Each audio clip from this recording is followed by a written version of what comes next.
ஜனநாயகன் படத்திற்கு சென்சார் சான்றிதழ் வழங்க மத்திய திரைப்பட தணிக்கை வாரியத்திற்கு சென்னை உயர்நீதிமன்றம் உத்தரவிட்டுள்ளது. நடிகர் விஜய் நடித்துள்ள ஜனநாயகன் திரைப்படத்திற்கு தணிக்கை சான்று வழங்க கோரி பட தயாரிப்பு நிறுவனம் சென்னை உயர்நீதிமன்றத்தில் வழக்கு தொடர்ந்தது. வழக்கை விசாரித்த நீதிபதி பி.டி. ஆஷா படத்திற்கு யுஏ சான்று வழங்க முடிவு செய்த பின் படத்தை ஆய்வு செய்த குழு உறுப்பினர் புகார் அளித்துள்ளது பிந்தைய சிந்தனை என்று தெரிவித்துள்ளார். இதுபோன்ற புகாரை ஏற்றுக்கொண்டால் அது அபாயகரமானதாகிவிடும் என்றும், ஏற்கனவே படத்தை பார்த்து தணிக்கை குழுவினர் தெரிவித்த மாற்றங்களை செய்த பின் படத்தை மறு ஆய்வு குழுவுக்கு அனுப்ப சென்சார் போர்டு தலைவருக்கு அதிகாரம் இல்லை என கூறி படத்தை மறு ஆய்வு குழுவுக்கு அனுப்ப சென்சார் போர்டு தலைவர் பிறப்பித்த உத்தரவை ரத்து செய்து உத்தரவிட்டார். மேலும் படத்திற்கு உடனடியாக தணிக்கை சான்று வழங்கவும் சென்சார் போர்டிற்கு உத்தரவிட்டார். தனி நீதிபதி உத்தரவிற்கு எதிராக சென்சார் போர்டு தரப்பில் சென்னை உயர்நீதிமன்ற தலைமை நீதிபதி அமர்வில் முறையீடு செய்யப்பட்டது. மனுவாக தாக்கல் செய்தால் விசாரணைக்கு எடுக்கப்படும் என தலைமை நீதிபதி ஒப்புதல் தெரிவித்துள்ளார். 12ஆம் தேதி விசாரணைக்கு எடுத்துக்கொள்ள வேண்டுமென சென்சார் போர்டு தரப்பில் வலியுறுத்தப்பட்ட நிலையில் எப்போது விசாரணை என்பதை தான் முடிவு செய்வதாக தலைமை நீதிபதி தெரிவித்தார்.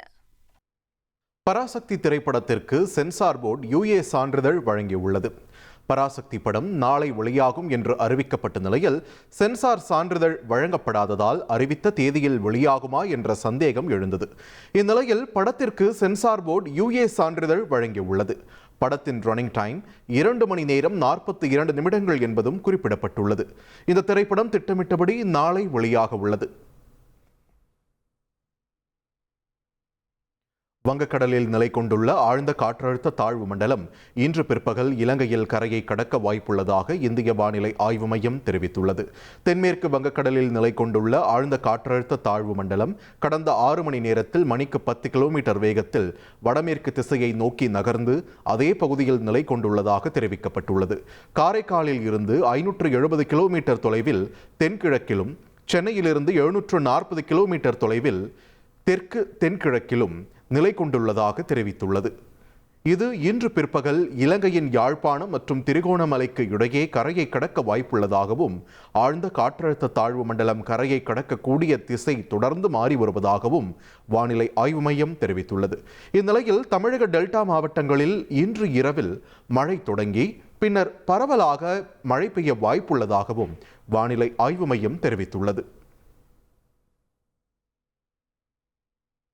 சட்டமன்ற தேர்தலில் அதிமுக கூட்டணி வெற்றி பெறுவதற்கு கட்சி நிர்வாகிகள் ஒருங்கிணைந்து பணியாற்ற வேண்டும் என்று அக்கட்சியின் பொதுச் செயலாளர் எடப்பாடி பழனிசாமி அறிவுறுத்தியுள்ளார். அதிமுக சார்பில் சட்டமன்ற தேர்தலில் போட்டியிட விருப்ப மனு வழங்கியவர்களிடம் நேர்காணல் இன்று தொடங்கியுள்ளது. சென்னை ராயப்பேட்டையில் உள்ள அதிமுக தலைமை அலுவலகத்தில் நடைபெறும் நேர்காணலில் முதல் நாளில் சேலம், ஈரோடு, கோவை, கரூர் உள்ளிட்ட மேற்கு மண்டலத்தில் உள்ள தொகுதிகளில் போட்டியிட விருப்ப மனு தாக்கல் செய்தவர்கள் பங்கேற்றனர்.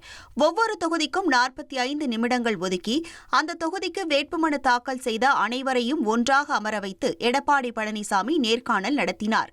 கட்சி பணி, தொகுதியில் உள்ள செல்வாக்கு, வெற்றிக்கான வாய்ப்பு ஆகியவை குறித்து நேர்காணலில் பங்கேற்றவர்களிடம் எடப்பாடி பழனிசாமி கேள்வி எழுப்பி அதற்கான பதில்களை பெற்றுள்ளதாக கூறப்படுகிறது.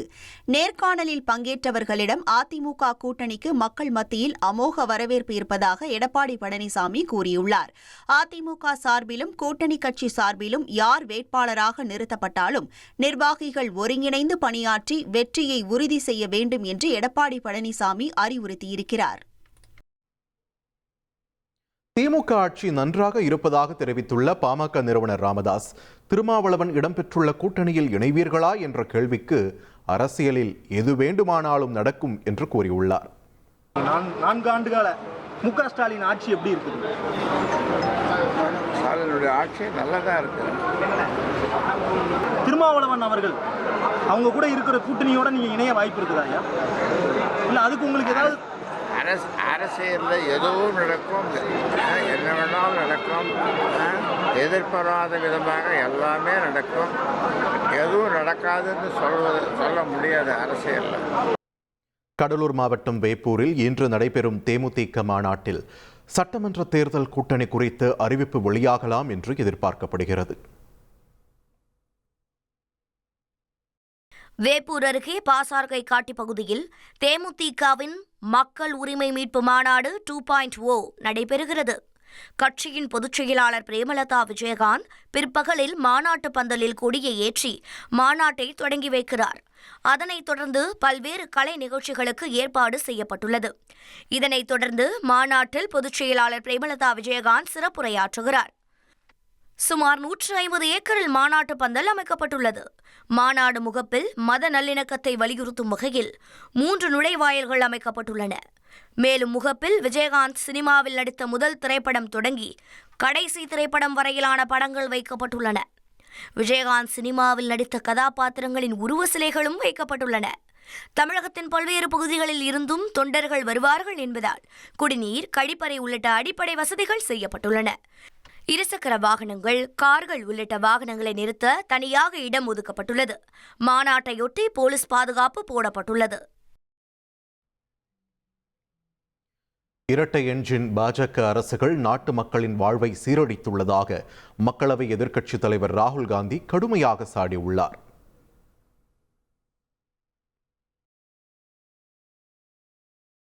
தமது சமூக வலைதள பக்கத்தில் இதுகுறித்து பதிவிட்டுள்ள அவர், பாஜகவின் அரசியலில் ஊழல், அதிகார துஷ்பிரயோகம், ஆணவம் ஆகியவை தலை முதல் கால் வரை பரவி உள்ளதாக சாடியுள்ளார்.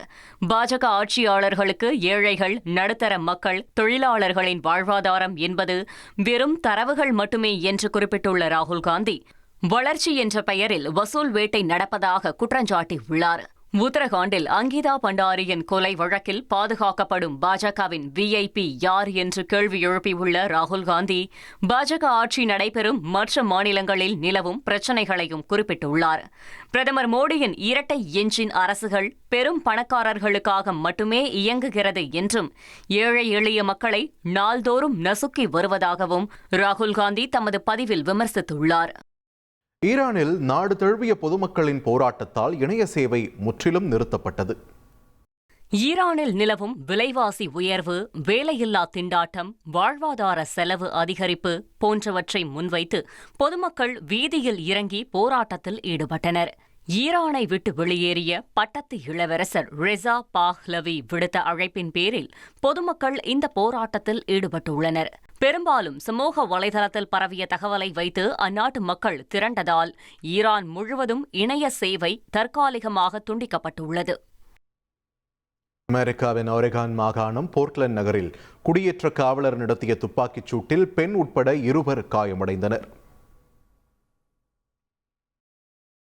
போர்ட்லாண்டில் குடியேற்ற காவலர்கள் வழக்கமான ரோந்து பணியில் ஈடுபட்டிருந்த போது அவ்வழியாக சந்தேகத்திற்கு இடமாக வந்த வாகனம் அவர்கள் மீது மோதுவதைப் போல வந்தது.